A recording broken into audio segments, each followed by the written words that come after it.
Hola, amigas y amigos. Otra vez estamos aquí juntos para internarnos en el mundo de los miedos. Hoy vamos a hablar de un miedo que todos experimentamos permanentemente, que es el miedo a la soledad. Y hemos convocado a Jorge Bucay para conversar sobre eso. Bueno, y quiero compartir con ustedes esa charla.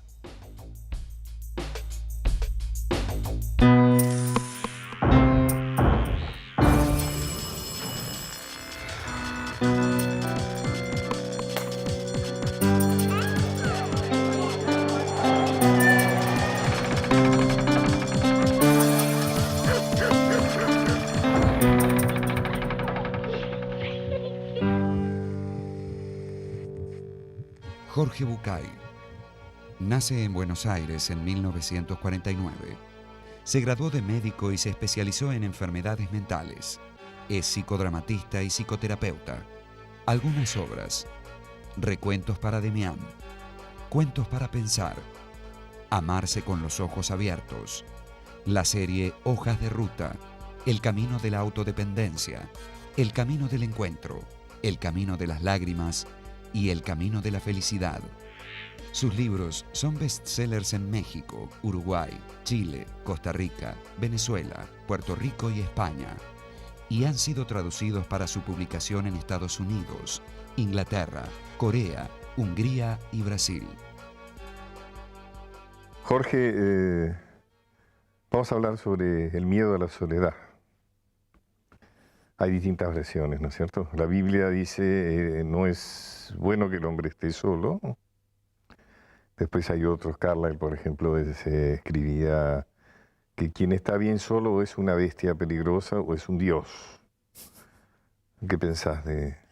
Bueno, yo creo que todo está inscrito dentro de un marco en el cual el hombre fue creando espacios diferentes, ¿no?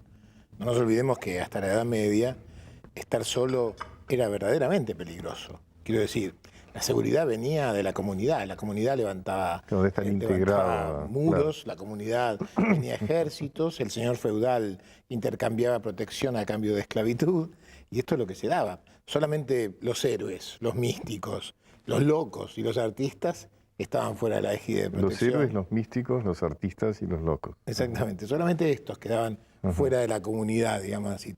A estos se los acusaba de ser alguna de estas cosas, ¿no? Algunos por elección y otros porque no había otra. Bueno, y esto nos lleva directamente al tema, ¿no? Porque la soledad, por lo menos, quiere decir dos cosas.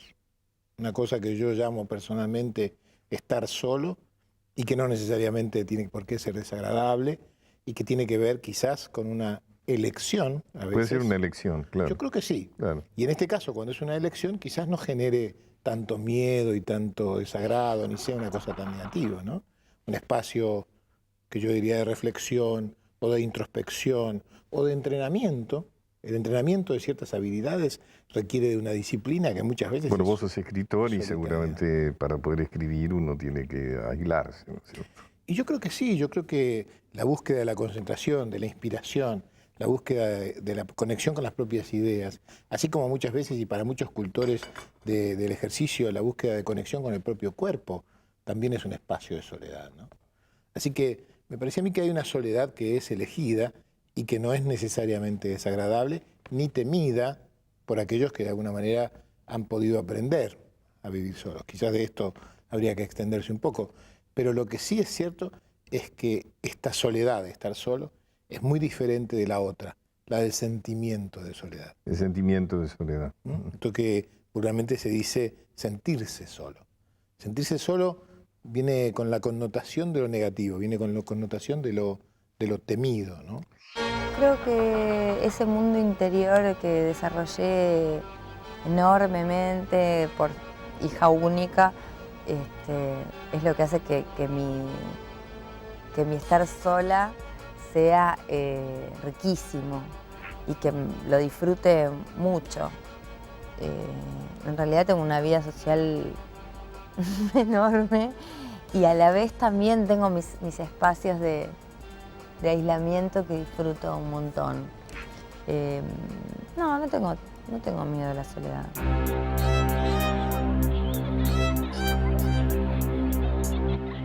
Digamos que el ser humano en sí mismo es incompleto, ¿no?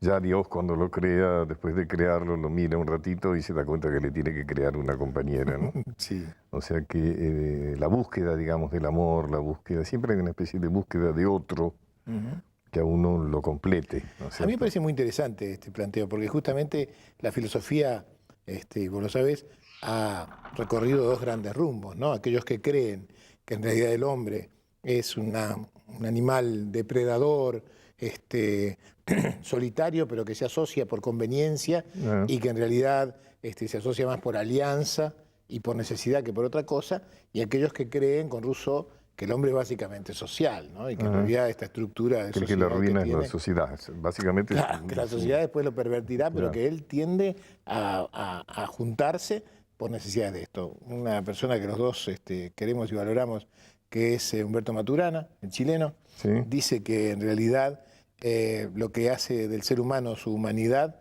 no es su inteligencia, porque su inteligencia es producto de su necesidad de comunicarse, y su necesidad de comunicarse es posterior al afecto que siente por otros, donde en realidad la humanidad, dice Maturana, está basada en la comunicación necesaria para expresar afectos.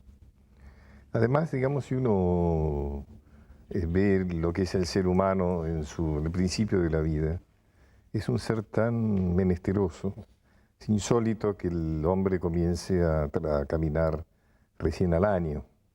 Cuando uno ve un potrillito, ve un ternerito que en el mismo momento de nacer ya prácticamente ya puede ponerse. O sea que quizás esa misma invalidez, por llamarlo de alguna manera, del ser humano, le hace necesario la tribalización, ¿no es cierto? A mí me Estar con parece otro. tan interesante, porque yo te diría que yo iría más allá y en lugar de invalidez la llamaría una absoluta dependencia. Quiero decir, el ser humano nace más dependiente que ninguna otra criatura viva que exista. Y eso mismo reactivamente es lo que lo hace inteligente. Bueno, porque el esfuerzo, la capacidad de supervivencia tiene que estar llevado al máximo. Yo creo que es así. Pensémoslo desde un punto de vista didáctico, ¿no?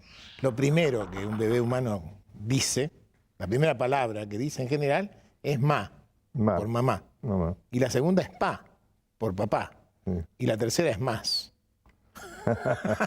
Quiero decir, primero necesito de tu cuidado, de tu amor. Después necesito de tu protección y de tu cobijamiento. Y después necesito más de eso. Más de todo, más.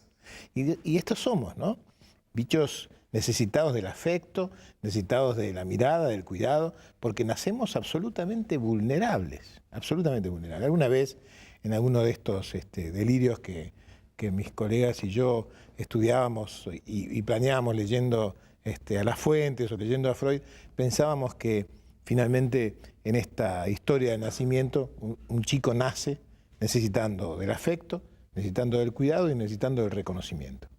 Y necesita esas tres cosas vitalmente. Quiero decir, además del alimento físico, un bebé necesita que lo quieran, necesita que lo protejan y lo cuiden, y necesita posteriormente que lo reconozcan, que le digan, eres valioso.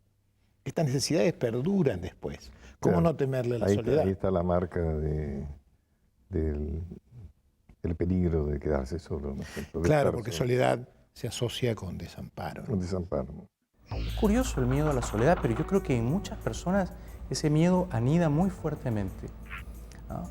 Y entonces uno termina transando, haciendo concesiones, entrando en relaciones inconvenientes por pánico a estar solo o a estar sola, ¿no?